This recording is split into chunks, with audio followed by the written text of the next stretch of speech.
buenas amigos de Agenda Económica. Gracias una vez más por su compañía y teleaudiencia. Hoy vamos a hablar de temas económicos como siempre y como es natural. Algunos temas los llevaremos que son más políticos, pero los llevaremos al plano económico, como es el estilo de Agenda Económica. A lo que llega nuestro compañero eterno, Luis Manuel Piantini, vamos a hacer este segmento nosotros, solamente con la compañía de ustedes. Más adelante se nos une Luis Manuel Piantini. Miren, hay muchos temas.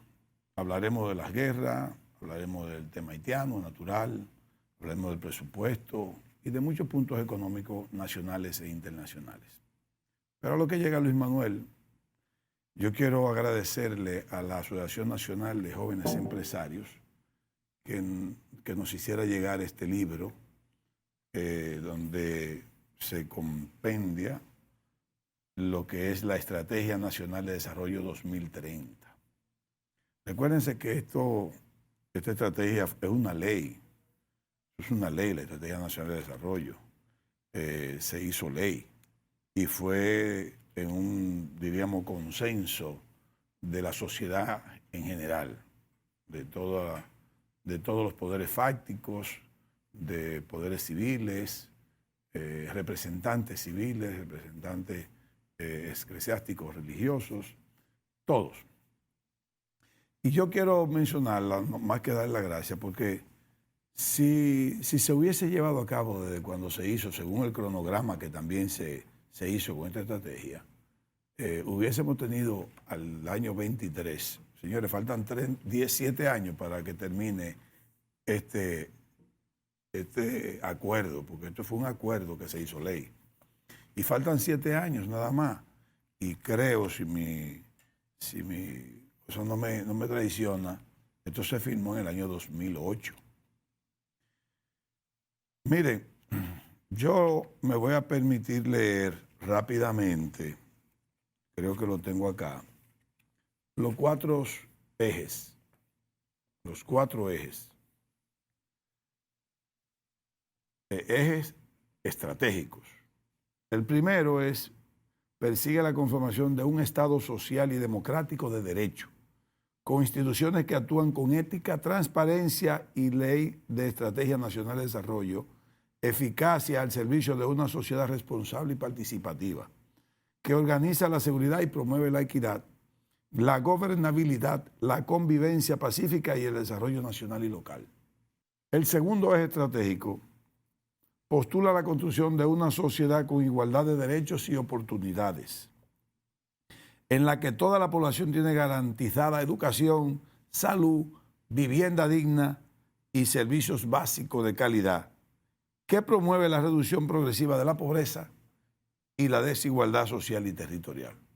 Tercer eje, señala una economía territorial y sectorialmente integrada, innovadora, diversificada, plural, orientada a la calidad y ambientalmente sostenible, que crea y desconcentra la riqueza, genera crecimiento alto y sostenido con equidad y empleo digno, y que aprovecha y potencia las oportunidades del mercado local y se inserta de forma competitiva en la economía global. Todo esto son palabras preciosas, alcanzables cuando una sociedad es madura, cuando una sociedad tiene conciencia de ser, cuando la política deja de ser politiquera y cuando los políticos dejan de ser políticos para convertirse en estadistas, por muchísimas razones.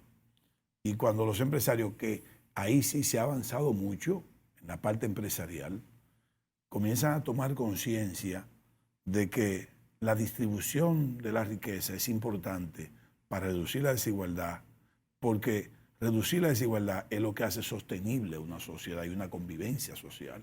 Y los empresarios, lo digo a boca llena, han aprendido. Le falta, claro, nos falta, pero también nos falta tener los empresarios apoyo estatal mediante los gobiernos que se van sucediendo. Cuarto eje estratégico. Una sociedad con cultura de producción y consumo sostenible que gestione con equidad y eficacia los riesgos y la protección del medio ambiente y los recursos naturales y promueve una adecuada adaptación al cambio climático. Si ustedes se ponen a ver en esos 4 ejes estratégicos, la desigualdad se menciona en todos, la equidad en todos, y cuando quiere decir oportunidades, y hay muchas cosas que se ven ahí, y usted dice, ¿y quién hizo esto? Lo hizo la sociedad dominicana, en un momento de conciencia, en un momento de que por lo menos se pusieron de acuerdo a reunirse. ¿Qué hemos logrado? La Estrategia Nacional de Desarrollo tiene 3 pactos que se han convertido en parto. Pacto educativo, pacto fiscal y pacto eléctrico. Para ponerse de acuerdo en el pacto educativo, lo hicieron rápido, un 4% del Producto Interno Bruto, lo que equivale al 4% del Producto Interno Bruto, dedicárselo anualmente a la educación. Eso ha servido para nada, porque solamente se pusieron de acuerdo en el porcentaje de dinero o en la cantidad de dinero que le iban a invertir en la educación año por año, pero no se pusieron de acuerdo en obligar al Estado, vía los gobiernos que van sucediéndose, crear una educación de calidad donde despolitizan lo que es el sector educativo, donde se hace un trabajo integral en materia educativa. Y ellos lo mencionan acá, en la Estrategia Nacional de Desarrollo, lo mencionan acá, mire, está en uno de los ejes, lo que dice ahí el eje, ¿no? Formación docente. La formación docente llevaba, atiendan señores, concursos de oposición, carrera docente, evaluación docente, aumentos salariales y beneficios, que sí, eso sí se han hecho porque el sindicato de profesores, por así decirlo, la fuerza que logró y las huelgas, logró que los aumentos se hicieran y quieren más dinero, pero con menos calidad. Había que ver cómo íbamos a avanzar en ciencia, tecnología de la información y comunicación, en lenguas, pruebas nacionales, pruebas internacionales, pruebas diagnósticas o evaluaciones diagnósticas, pruebas tercé, monitoreo, evaluación, investigación. ¿Qué sucede? Que, señores, la Estrategia Nacional de Desarrollo no se ha ejecutado tal cual como se acordó, porque los políticos han sido totalmente irresponsables. Eso ha servido simplemente, mire esto, que lo compendia en un libro la Asociación Nacional de Jóvenes Empresarios, así se ha quedado, en un libro. Da pena. Y el dinero a la educación, ¿tú sabes después del 4% cuánto se han dedicado? Les digo, bueno, 1.600.000.000.000 de pesos y han servido para nada. Vamos al corte, que ya en el próximo segmento se une a nosotros Luis Manuel Piantini.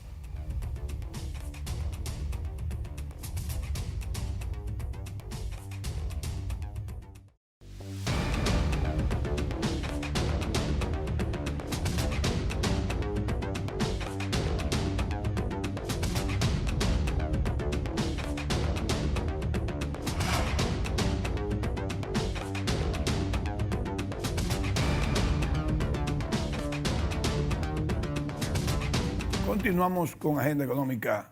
Ya Luis Manuel Piantini está con nosotros. Luis Manuel, buenos días. Bueno, buenos días, Ezequiel, buenos días, amigos televidentes. Que Dios me los bendiga. Tuve unos cuantos días fuera, Sí. disfrutando un poco se nota descansado. de un clima templado por allá, por el norte. No había calor, pero ya Ciudades apacibles, tranquilas, ordenadas, con gente civilizada. ¿Entiendes? sin basura en la calle. Nada de eso. Boston Mucho carro, pero es un tránsito fluido. no crea. Un tránsito fluido. Sí, un tránsito fluido y muy ordenado y... La gente respetando las leyes. No. Otra cosa. Nosotros queremos ser desarrollados, pero primero tenemos que ser desarrollados mentalmente. Sí. Si tú no eres desarrollado mentalmente y en la forma en que tú procedes de forma, en tu comportamiento social, tú no vas a ninguna parte. No, ese umbral no lo pasas. Así mismo. No lo pasas. ¿Dónde es que tú estabas? Te quedas en la selva en la que vivimos. Así es. Porque tú una selva. Así es. Oye, Así es. mira, cuando tú pones... Algunos son jinetes y otros son los que montan los jinetes. El problema del tránsito aquí es educación. También hay un problema de que los policías se creen que son semáforos inteligentes y lo que hacen es un tollo. Ellos lo que deberían es evitar que se crucen los maleducados en las calles para que no dejen pasar cuando están en verde los otros. Ahí que se crean los grandes tapones. Así es. Pero si tú dejas el tránsito fluido con los semáforos, que para eso se inventaron, no hay problema de atascamiento. Hay horas que las intersecciones cambian sus fluidos en direcciones diferentes. Algunas es de norte a sur de día, por la mañana tiene más fluido y después en la tarde es de sur a norte. Como tú dices, si el semáforo es inteligente, va a saber que le va a dar más tiempo a los lados que tienen más tránsito. Pero lo que está el problema es que la gente siempre tapa las intersecciones, porque no tienen educación. Entonces ahí es que tiene que intervenir el AMET, por así decirlo, pero el no lo DGC, hace. para fines de... Pero ellos se ponen ahí, comienzan a darle paso. No. Entonces trancan las otras vías también. Todos lo trancan. Sí. Y además, una cosa increíble, Ezequiel, lo que vi... El gran problema es que aquí todos los funcionarios quieren pasar rápido también. Lo que vi ayer... Los de este gobierno y los anteriores. Pero no solamente eso, Ezequiel. Aquí los motores hacen lo que les da la gana. No, mira, eso es otra cosa. Eso no estaban pasando en vía contraria y el policía lo dejaba que cruzaran en vía contraria. No hay control. Óyeme, eso ¿y cómo tú explicas eso? No hay control. Ese comportamiento inclusive de la gente de tránsito. Y un DGC no puede con ellos, que no puede, no hay forma. ¿Cómo lo atrapa? ¿Cómo lo atrapa, Luis Manuel? ¿Qué hace un DGC en una intersección que pasan 10 motoristas en vía contraria o 10 motoristas? Bueno, pero para eso hay muchísimas cámaras que han instalado aquí. Pero ¿dónde lo agarran? No tienen placa, no tienen licencia. Pero ¿cómo que no pueden? No tienen nada. Pero lo que agarran y tú tienen que tener algo, una identificación. Los motores no usan placa, ni los motoristas usan licencia. Todo va a ser. Pero tú lo sabes. Y se ponen una identificación. Es un descontrol que hay aquí. Aquí hay un descontrol con los motores. Un descontrol. Y hay que prohibir que ellos tengan haciendo... No, pero ese control que tú lo ves en el tránsito es el control que hay en la sociedad. Sí. Porque con esa falta de cumplimiento a las leyes, la gente no te cumple las otras leyes. Y ni te la cumple el gobierno. El gobierno cumple la ley que le da la gana, que lo beneficia a ellos. Pero cuando no lo beneficia a ellos, ahí yo he visto ahí casos judiciales en que han estado en contra del Estado y que el Estado tiene que pagarle a una gente muchísimo dinero y lo tiene ahí manteniendo y no le da el dinero. Pero el tema de los delivery aquí, las empresas, la mayoría de las empresas, no todas, los delivery no son empleados de ellos. No. Son contratados. Sí. El motor es del pertenecen a Uber, que sé yo qué. No, pero el motor es del motorista. Lo de Uber y lo de pedido ya, eso no conocen a su patrón. Eso le llega un dinero a su cuenta bancaria. Está bien, para que estemos claros, su cuenta de ahorro que le hacen abrir. Eso, lo único bueno que tiene es que lo bancariza. Lo único bueno que tiene es eso. Después, más nada sirve, porque esos muchachos se meten en una vía, andan como la Honda del diablo, sobre la acera. No hay manera, no hay manera, no hay forma. Entonces, como no son empleados fijos, no hay una empresa que pueda responder por eso. No la hay.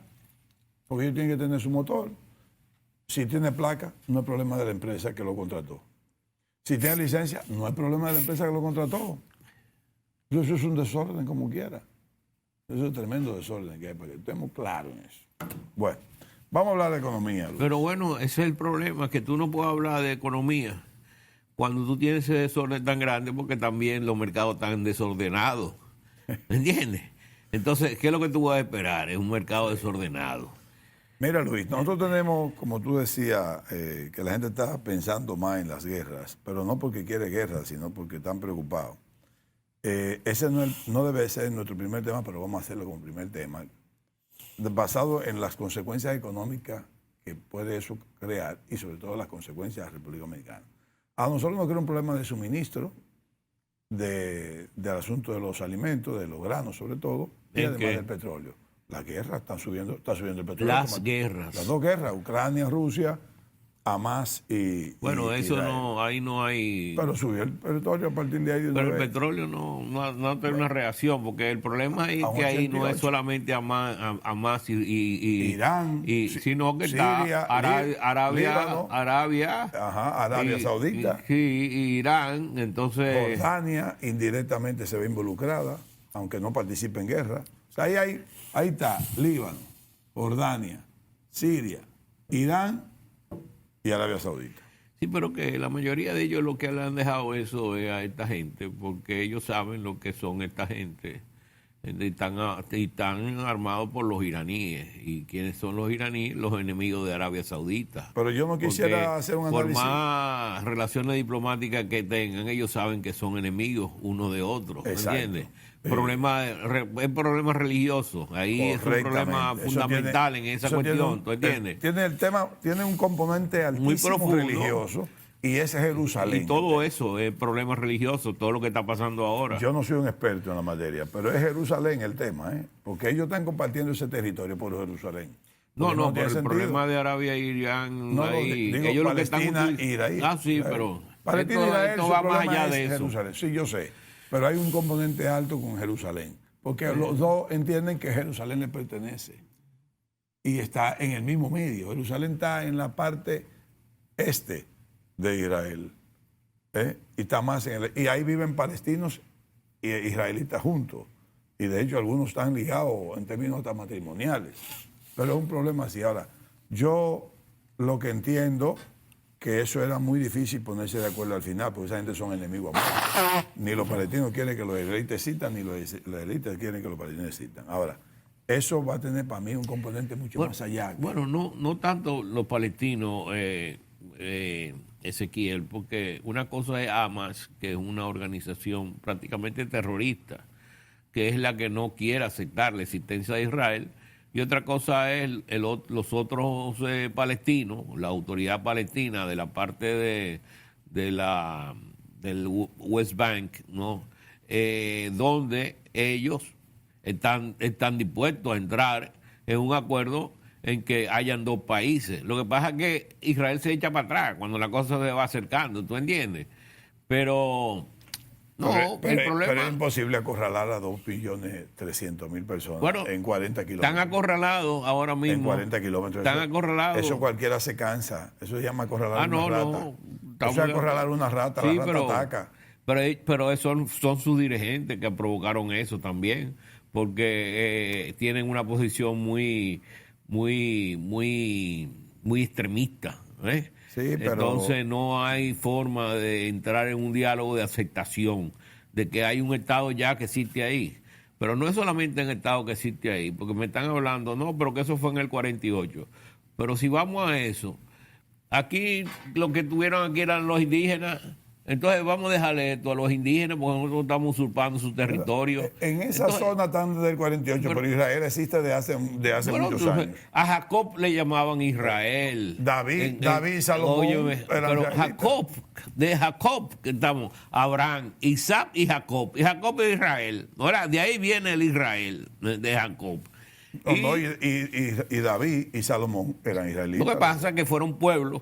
Primero fueron el imperio de Darío, los persas, que pues desalojaron a los judíos de ahí, los capturaron y se los llevaron una gran parte a Persia. Y después el imperio romano también acabó con el templo y acabó con los judíos, y después vinieron los otomanos también y nos sacaron de ahí, ¿tú entiendes? Pero es lo que pasa con Palestina. También sufrió mucho los árabes a mano del régimen otomano. Acuérdate que salieron huyendo y llegaban aquí con pasaporte turco y le decían los turcos, pues no eran turcos, eran libaneses, eran sirios, eran palestinos, ¿tú me entiendes? Sí. Y todo el mundo era turco. Es una historia muy compleja. Muy compleja. Entonces, por eso digo, el tema está en que uno no sabe todavía las consecuencias económicas de eso. Bueno, la consecuencia económica no va a ser. El problema es principalmente aquellos que tienen más relaciones con Israel, porque es el único ahí que tiene capacidad de exportación, tienen un nivel de autosuficiencia en términos científicos. Esa gente han desarrollado una capacidad tremenda ahí. Han vuelto el desierto, lo han vuelto arable y lo han vuelto productivo. El desierto, si le hubieran dejado el desierto, todo el desierto a Israel, esto estuviera produciendo. Y entonces, del lado árabe, tú ves que no producen nada. Pero no le da más derecho a vivir eso tampoco. O sea, que hayan sido un país productivo, un país creador de riqueza, no le da más derecho a vivir con los demás. ¿Entiendes? No, pero no es vivir que de los demás, es que ellos tienen su territorio, lo que pasa es que lo quieren sacar de ahí también. Bueno, entonces ahí hay un pleito, ¿no? Eso es un pleito que no va a acabar nunca. Y entonces, se sabe que algunas veces llegan a los extremos este tipo de cosas, porque es un pueblo que se encuentra acorralado también. Exacto. Así como los palestinos están acorralados, ellos están acorralados de los árabes. Son árabes que tienen alrededor de todo el mundo y enemigos, ¿tú entiendes? Entonces ellos es un pueblo acorralado también, ¿entiendes? Es un pueblo acorralado que está acorralando a otro. Sí, Sí, porque alrededor tienen todos los el mundo árabe ahí mismo. Mira, yo vi una declaración. Eso ha servido para que por lo menos tuviera un poco de Ucrania y de Rusia. Sí, pero ahí cuando vamos al factor recursos humanos, mano de obra, he visto una declaración del presidente que habla sobre la mecanización. Vamos entonces al tema haitiano. No vamos al tema haitiano automático. No, automático no. Estoy hablando ahora del asunto del problema que hay con mano de obra. Lo que pasa es que hay con las migraciones, ahora se está hablando de las migraciones que están saliendo de Gaza hacia el resto de los otros países, ¿no? ¿Verdad? Entonces, hay problemas migratorios también. Entonces, aquí hay un problema migratorio, ¿no? Aquí hay un problema fuerte siempre migratorio. Entonces, ese problema migratorio lo quieren, ahora quieren eliminarlo, ¿no? Con la mecanización, según ellos. Porque la mecanización de la construcción y la mecanización de la agricultura. Mira, nosotros estamos mecanizando el azúcar, la producción de caña, el cultivo de la caña, desde cuando la gente de Barbados comenzaron con unas niveladoras ahí, y entonces aquí quisieron introducir eso. Y se dieron cuenta que en Barbados lo que pasa es que era raso, ¿no? ¿Verdad? No había tantas ondulaciones y entonces era mucho más fácil el corte. Aquí se hacía más difícil y siguieron con los haitianos. No hubo forma de mecanizar. Tal vez hubo forma de mecanizar algunas zonas, pero no hubo forma de mecanizar toda la producción. Aquí quieren mecanizar ahora el sector de la construcción, pero van a tener que traer los chinos que te construyen una torre en 4 meses, un rascacielos, si quieren mecanizar la construcción. Porque yo no entiendo y es más, te voy a decir algo. ¿Quién va a pagar aquí los impuestos? Porque los dominicanos lo que quieren es ser políticos y meterse a partidos políticos y vivir de la remesa. Los dominicanos no quieren trabajar, básicamente muchos de ellos. Tú lo estás viendo, el haitiano se está metiendo en todo: agricultura, construcción, turismo, todo, hasta en carro público y concho, en concho, ahora motorista de eso, están metidos los haitianos también. Y los dominicanos que viviendo de la remesa y viviendo de la política y de los subsidios que le da el gobierno. Entonces, estamos creando un país improductivo. Estamos creando un país. Es más, se decía, ¿no? En la época en que Boyer intervino el país, intervino la parte este, ¿no? Que uno de los grandes problemas que los haitianos les llegaban a los dominicanos es que no querían trabajar. porque ellos querían que los dominicanos trabajaran para que le pagaran los impuestos, la penalidad de guerra que le habían impuesto los franceses. Y cuando los franceses discutieron con los haitianos quisieron que la parte este también pagara esos impuestos de guerra, ¿no? Favoreciendo a las personas, a los propietarios que perdieron sus propiedades en Haití por la revolución. Y entonces el gobierno, los franceses le dijeron que no, que eso era una colonia española, que ellos no podían imponer sobre nosotros ningún tipo de impuesto. Pero no obstante eso, Boyer, cuando se vio liberado de los franceses, pues inmediatamente comenzó a aplicar también ese tipo de impuestos a los dominicanos. Y ahí era que ellos decían que los dominicanos entonces no generaban el dinero porque eran unos vagos. Los haitianos en aquella época, si tú vas a la historia, eso te lo dice. Es más, en una historia sobre la intervención de los franceses, de los haitianos cuando invadieron la parte de Fran Moya Pons, tú encuentras algunas informaciones sobre eso. Entonces, aquí los dominicanos, ¿no? Lo quieren mecanizar. Entonces yo digo, bueno, pero mecanizar, y entonces, ¿quién va a producir los impuestos que se van a pagar? ¿Qué impuestos? Los impuestos que se van a pagar por ganancias.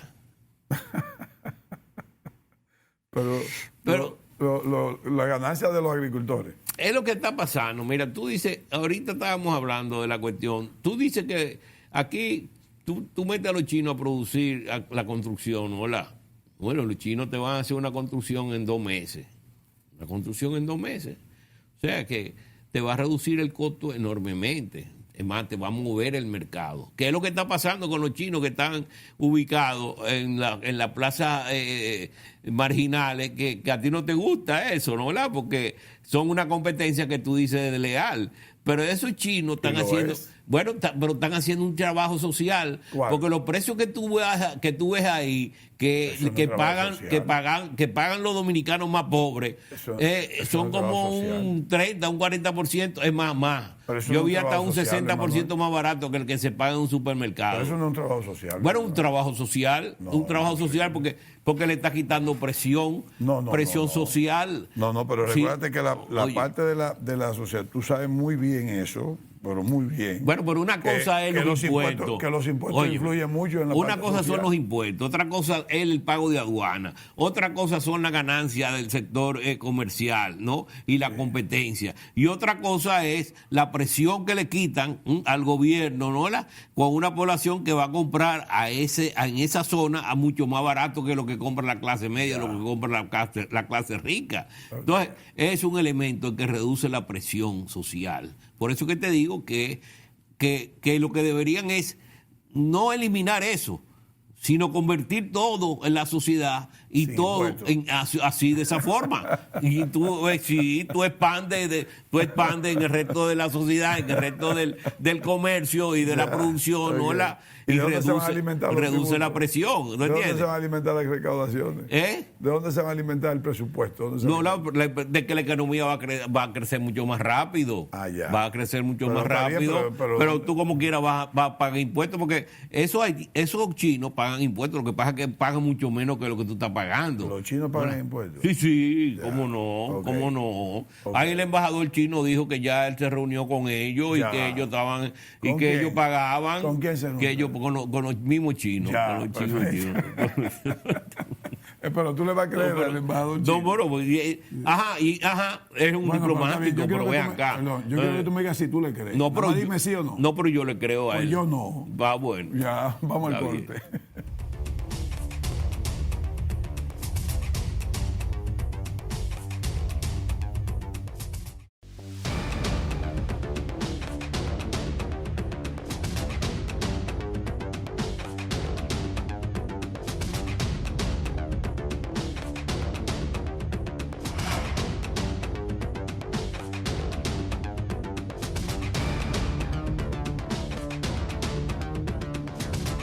Bien, continuamos en Agenda Económica. Luis Manuel, cuando nosotros estuvimos hablando con Hugo Iliani Curi.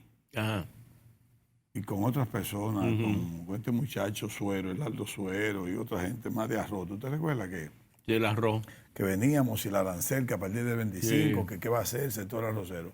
De las cosas que nosotros dijimos, recuerdo como ahora, es que el gobierno no iba a poder ni siquiera prolongar el periodo de grabación, ni tampoco iba a lograr que eso se eliminara para que el arroz sea protegido por nosotros. Ya eso no se protegió desde el principio, que no iban a lograr nada. Recuerda eso, ¿verdad?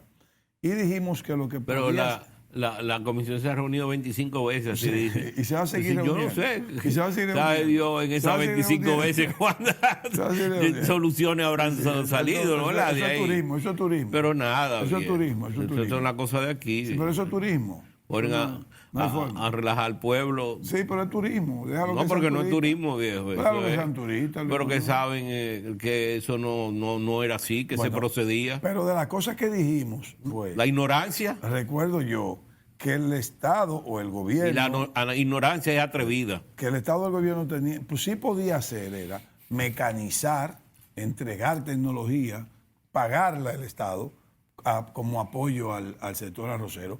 El transporte, el agua, etcétera, etcétera. Cosas que no le vayan a cantar dumping o que no le creen un problema de dumping, ¿no? Y que nosotros ya habíamos hablado de la mecanización.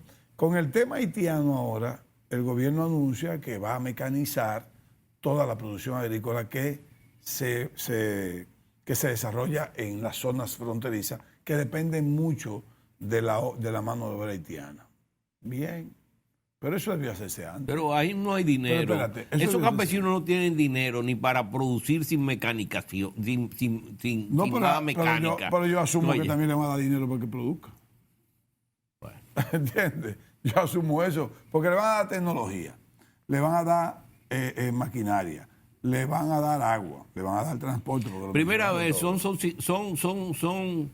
son comunidades muy aisladas. Según tú has podido estar escuchando, cuando vienen los técnicos, los muchachos, me excusan, los técnicos del Ministerio de Economía, Planificación y Desarrollo, son comunidades pequeñas, ¿no?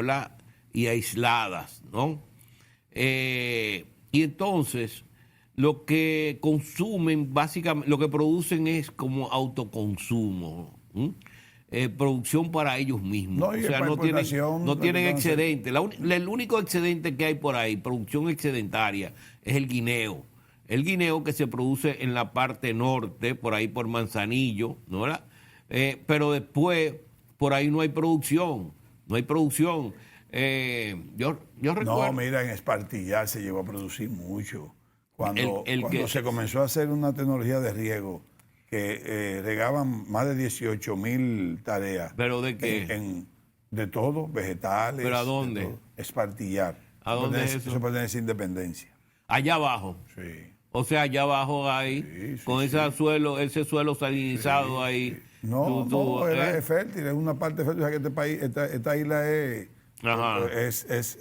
totalmente rarísima. Sí.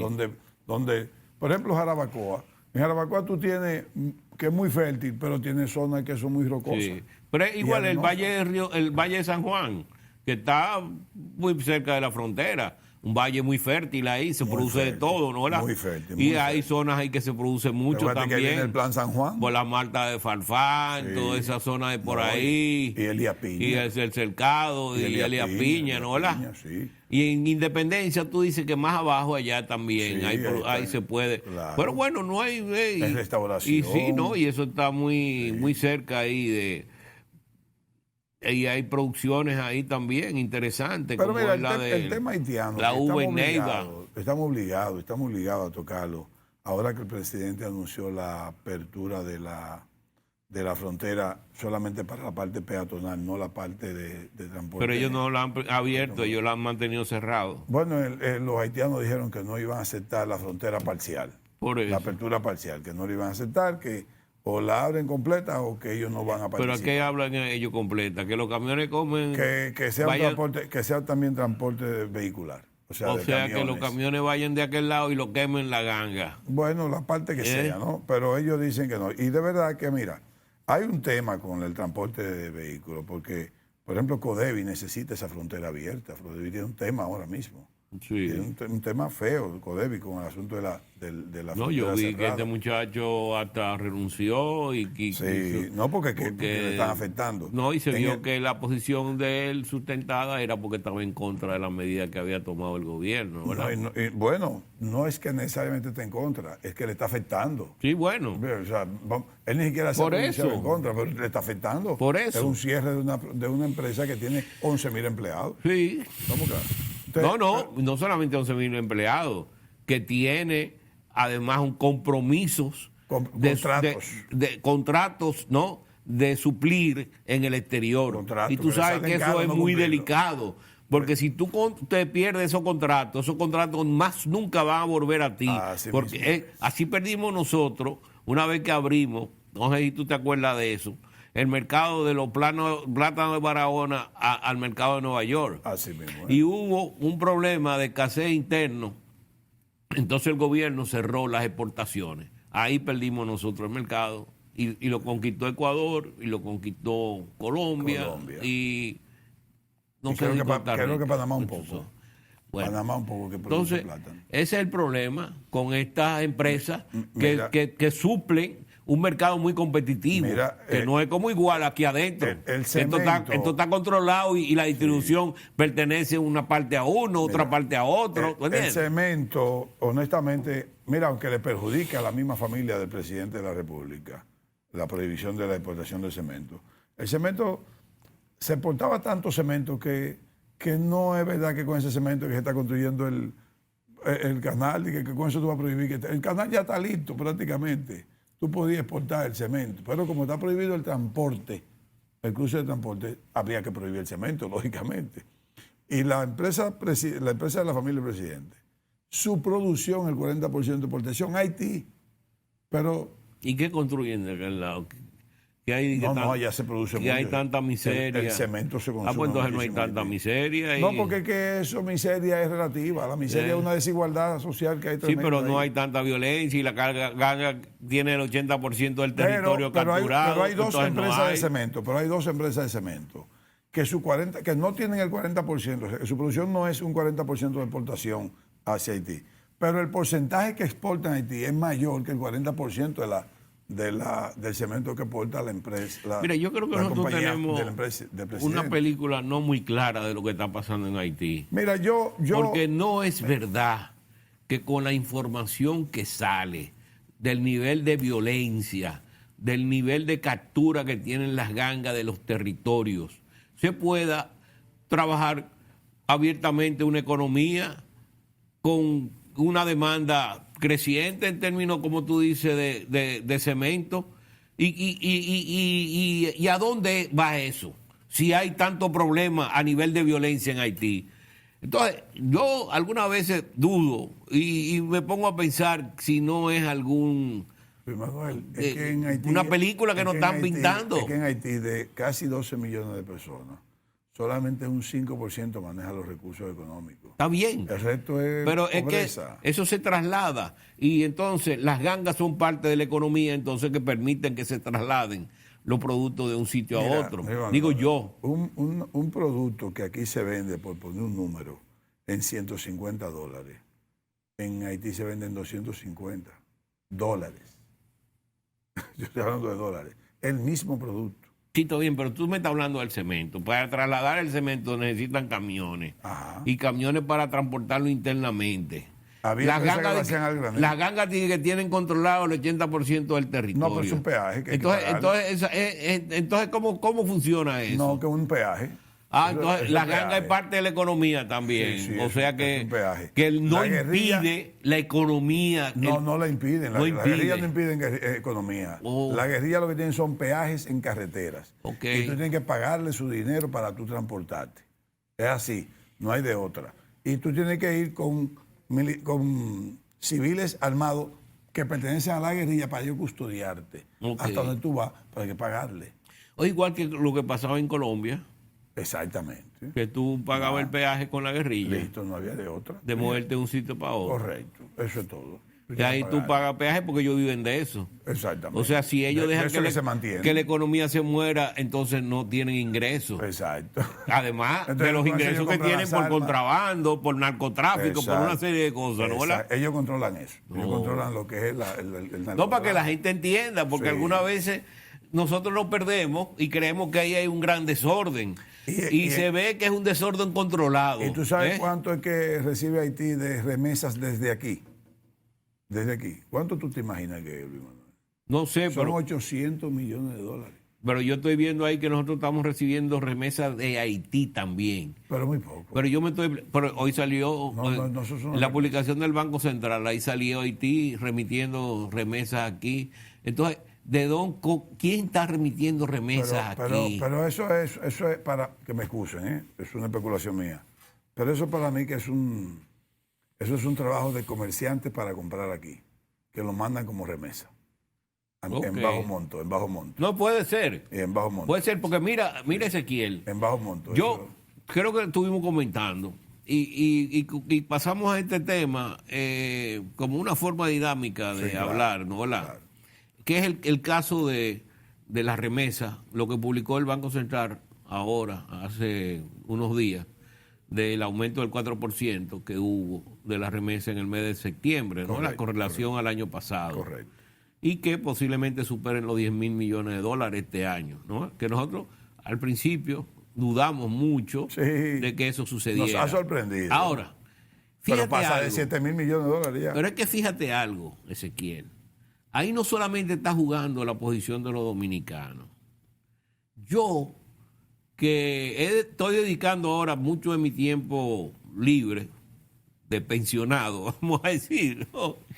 Estoy recorriendo un país que lo dejé de recorrer durante mucho tiempo, porque yo viví muchos años afuera, ¿no?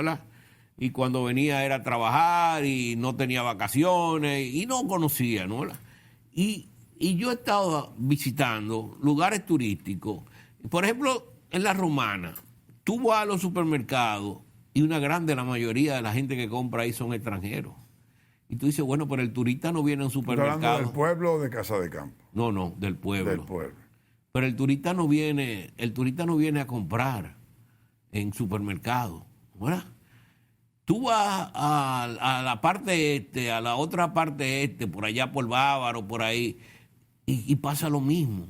Una gran cantidad de extranjeros comprando en los negocios, en los supermercados. Entonces, ¿qué es lo que está pasando?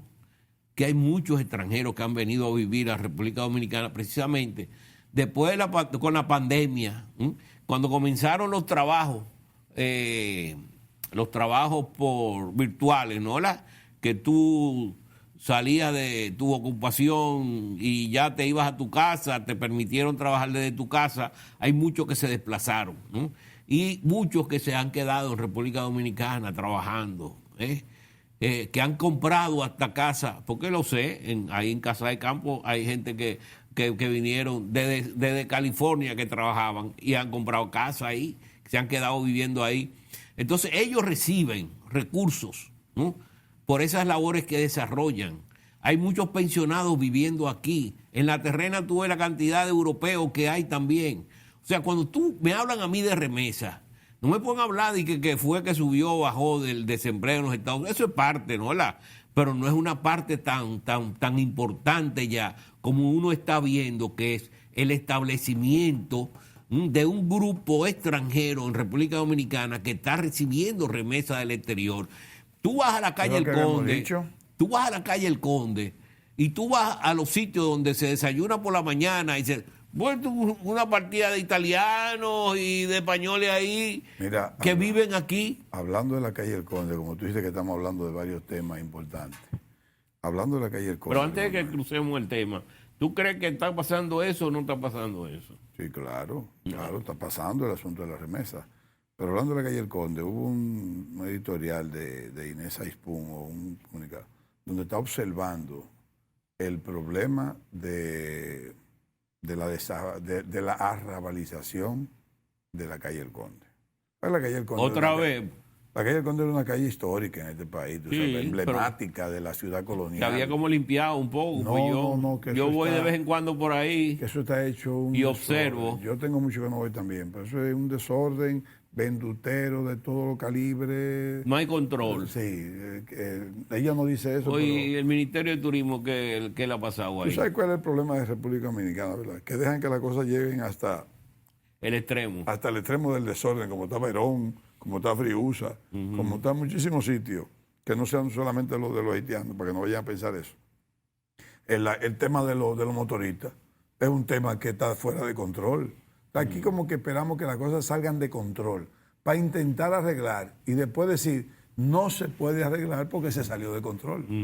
Eso pasa aquí. El tránsito es un tema así, los motoristas es un tema así. O sea, hay muchísimas cosas. El uso de los espacios públicos que lo cogen.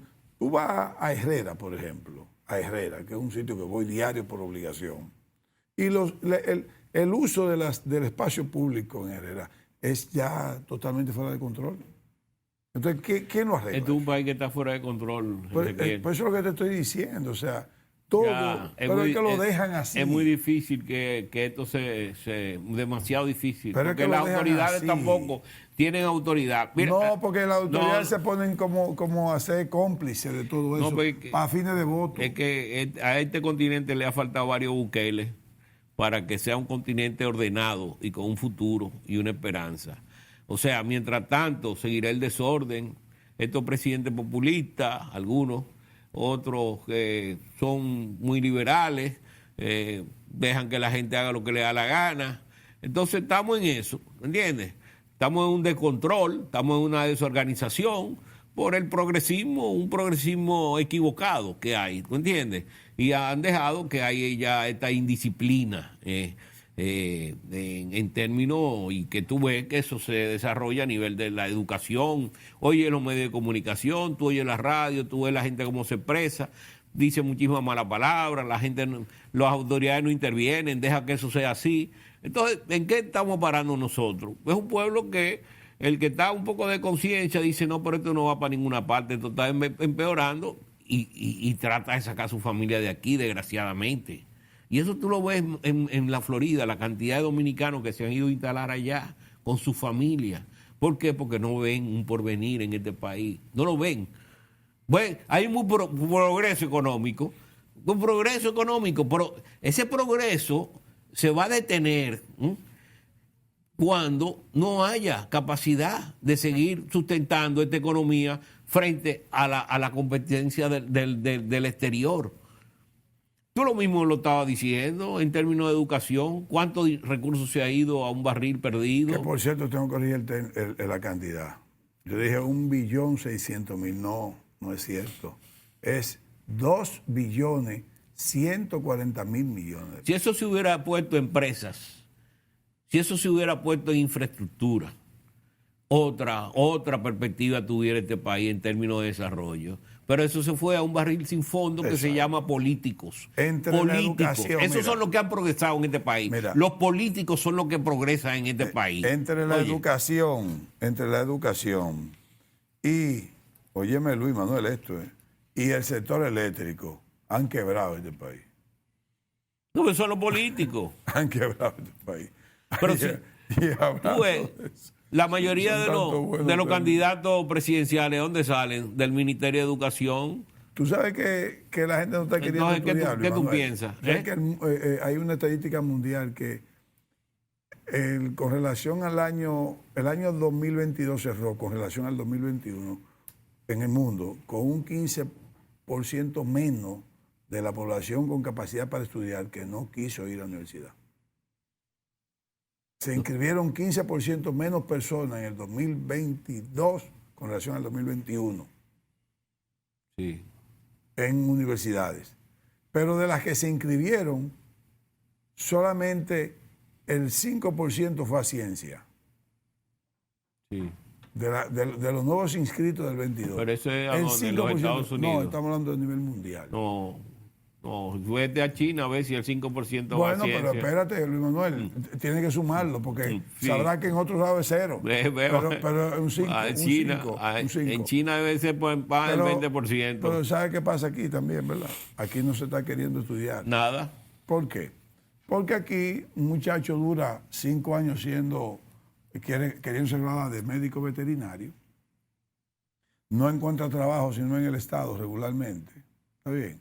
Si va a una veterinaria que no son muchas las que hay, que consigue un trabajo de 20, 25 mil pesos y el Estado da 30. Después que tú pasas 5 años estudiando en una universidad, para tú ganar 30 mil pesos, cuando tú te vas a un motoconcho a hacer motoconchita, y tú levantas 40 y 50 mil pesos y no tuviste que estudiar.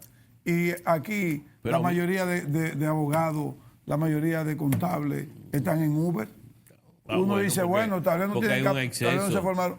Perfecto. Porque hay un exceso. Porque no hay una ejecución clara de la estrategia nacional. No, hay un exceso, pero fíjate. Que dice muy claro cuánto deben ir por ejemplo, año. Veterinario, tú dices. ¿Tú sabes el negocio mejor que hay en los Estados Unidos ahora? Veterinario. Sí, es uno de ellos. ¿Tú sabes? No, pero tú sabías. ¿Pero es el producto de qué? Del COVID, de que la gente se sintió solo y comenzó a comprar animales para que lo acompañaran. Y ahora la cantidad de negocio vendiendo animales que hay y los precios, a los precios en que lo venden, es increíble. Pero ¿quién es que implementa o da seguimiento a las políticas sanitarias? Es la parte veterinaria, pero aquí eso no le dan importancia. Entonces yo hablo solo de los veterinarios, pero ¿y los médicos? Médicos, Luis Manuel, lo que ganan son 35 y 40 mil pesos. Ok, que están trabajando 3 horas y 4 horas. Bueno, pero si tú me vas a pagar 40 mil pesos, ¿quieres que te trabaje 10 horas? En serio, no te lo voy a trabajar. Tú me dices en el sector público. Sí, claro, porque no hay de otra. En el sector privado, ¿cuántos médicos tú crees que tienen capacidad para incursionar en medicina? Tiene que ser prácticamente el sector privado, el público, que le garantice su por eso que yo digo, para estudiar medicina, tiene el Estado que decir cuántos estudiantes de medicina pueden haber por año, de acuerdo a la necesidad que la parte pública puede tener, y un porcentaje de la parte privada. Porque es que aquí se escribe tú el que quiere en ley, en derecho, tú el que quiere en mercadeo, eso no debe ser así, pero la Estrategia Nacional de Desarrollo lo contempla. ¿Cómo vamos a distribuir el deseo de estudiar de la población, a dónde deben ir, de acuerdo a cómo tú vas a colocarte en el futuro? Porque ¿para qué tú vas a estudiar una cosa que finalmente tú no la vas a ejercer? A menos que no sea un hobby, que después de viejo tú y yo, digamos, queremos ser de abogado, pero yo no lo voy a ejercer nada más por cultura, por tener formación, y eso es otra cosa. Ahora, si yo soy un estudiante que terminé mi bachillerato y quiero estudiar, el Estado tiene que decirte, hay 6 carreras para ti, elige una de esas. Pero mira... Y darte apoyo. Mira, Ezequiel, ahí estaba yo viendo una información, ahí estando en los Estados Unidos, de cómo se está redistribuyendo el mercado laboral allá y cuáles son los sectores que están demandando mayor cantidad de empleo. Allá es hoteles, bares, restaurantes, salud pública, es la parte de salud y la parte de educación y el gobierno. Después, en informática, ha habido una caída tremenda de gente que aspira. De gente empleada. Demandada. Empleada en el sector. O sea, que hay formación, pero no tienen ocupación. Empleada en el sector que ha caído. ¿Por qué? Porque durante la pandemia posiblemente hubo un exceso de uso de ese tipo de gente y ahora pues no lo existe. Ahora se está equilibrando. ¿Entiendes? Entonces, eso depende de cómo tengan. Por ejemplo, en el sector financiero también hay pérdida de empleos. Principalmente ahora estos bancos que quebraron y algunos que han reducido su personal para mejorar su costo. El empleo en esa área, que es el cuello blanco, se ha caído. Y lo que están aumentando o han mantenido ese nivel de desempleo tan bajito en los Estados Unidos son los empleados en menos paga Luis en Manuel, el mercado. Vamos a despedirnos ya. Ya. Gracias, amigos. Fue entretenido. Por mantenerse con nosotros. Que Dios lo bendiga. Hasta la próxima.